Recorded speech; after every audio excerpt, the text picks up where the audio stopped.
The stock of the day is brought to you by IG, Australia's #1 CFD provider. Trade over 17,000 markets with extended trading hours on key US shares and competitive spreads, all on an award-winning platform. Get started at IG.com.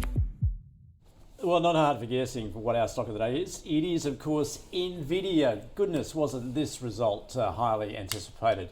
It has forecast fourth quarter revenue above Wall Street estimates in a make-or-break result essentially seen for the AI boom. It reported record revenue for the third quarter of $57 billion US, up 62% from a year ago. Net income up 65% from a year ago to nearly $32 billion. It is the world's most valuable company and expecting fiscal fourth quarter sales of $65 billion US versus analyst estimates of around 61.5. And the chip maker is betting on booming demand for its AI chips from cloud providers against the backdrop of widespread concerns about an AI bubble. Jensen Huang saying Blackwell sales are off the charts and Nvidia plans to grow our presence in the US over the next 4 years. He also talked up recent deals with Anthropic and ongoing partnerships with XAI, OpenAI and other tech companies as well. And saying what he described as a misunderstood hyperscale as a category of AI companies, including Meta, Microsoft and Amazon. All right, let's get into it. Mark Gardner. Yeah, it was an outstanding result, and there would be a lot of highly leveraged investors wiping the sweat off their brow this morning in relief.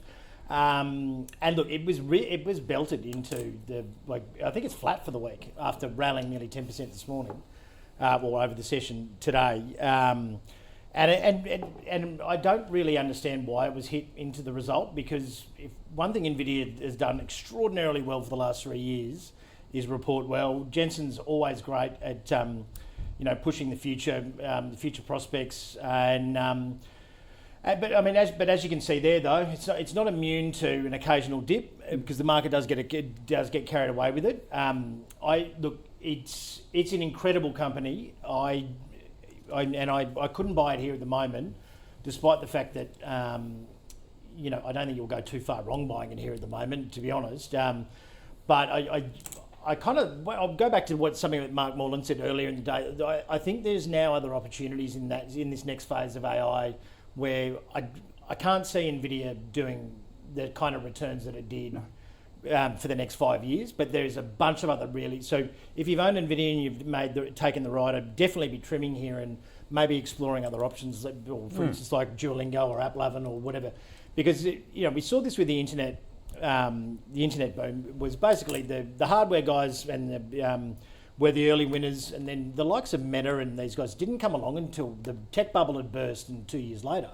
And the incumbents like Microsoft survived very well, etc. But I think it's probably about fairly priced, I suppose, and I don't think you'll go too far wrong with it. I don't, and if we get a situation where I think once Trump ends up, stacking the Fed, he'll find an excuse to get interest rates down again and flush the system with money, and this will be the thing that skyrockets probably at a better pace than anything really. I don't see anything going wrong with the company, but I'm sort of starting to get the feeling it's playing out for these incumbents, and the investors' expectation that they're going to get the same result they've got in the last 3 years is probably a little bit overcooked, and there's the likes of ServiceNow, Salesforce, AppLovin, Duolingo. Like the software companies are starting to monetize at their end, and that'd be where I'd sort of be looking for those next big winners. But look, you cannot fault it.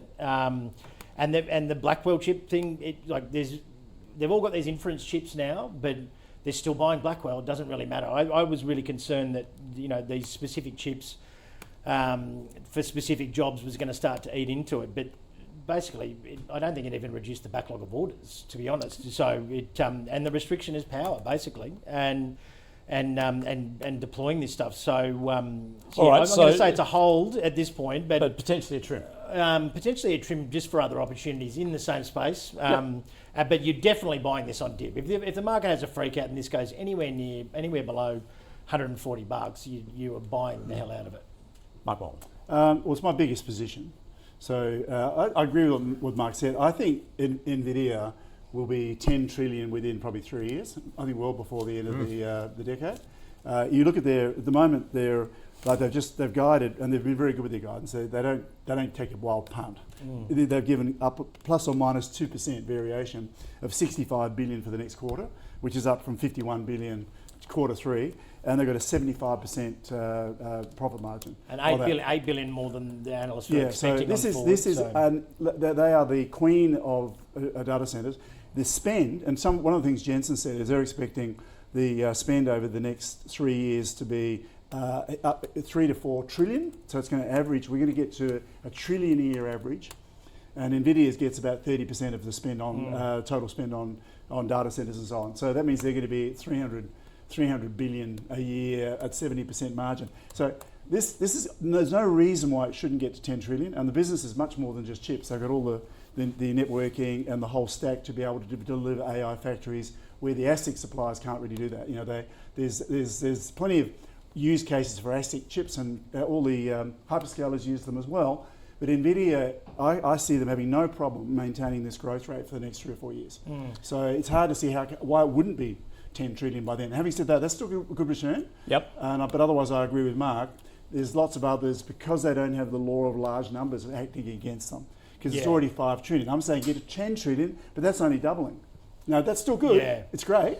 Whereas like AMD, for instance, which is much smaller with about 4% market share, is likely to quadruple over the same period because it's much smaller, and it's not going to beat Nvidia. It's not a better business. But the growth, you've got to remember, the growth of the sector is 38% a year. Yep. So that's the overall growth is at 38% a year. Everybody's going to make money.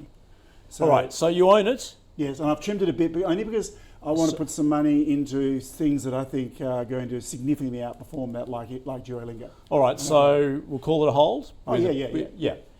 Okay. And I agree with it could be a buy for people right now, by the way, but there's no reason why you wouldn't. I'm just saying, for me, I'm a hold. If there's an AI bubble, it ain't going to be Nvidia that spoils the party. But if we have some sort of significant market drop, Nvidia will come down. All right. And I agree. 7% of the index. Yeah. Well, let's call that a double hold. Potentially a bit of a trim if you wanted to sort of diversify away from that. But no, we're calling it a double. It's hard to say. I can't say it's a sell because it's not. No.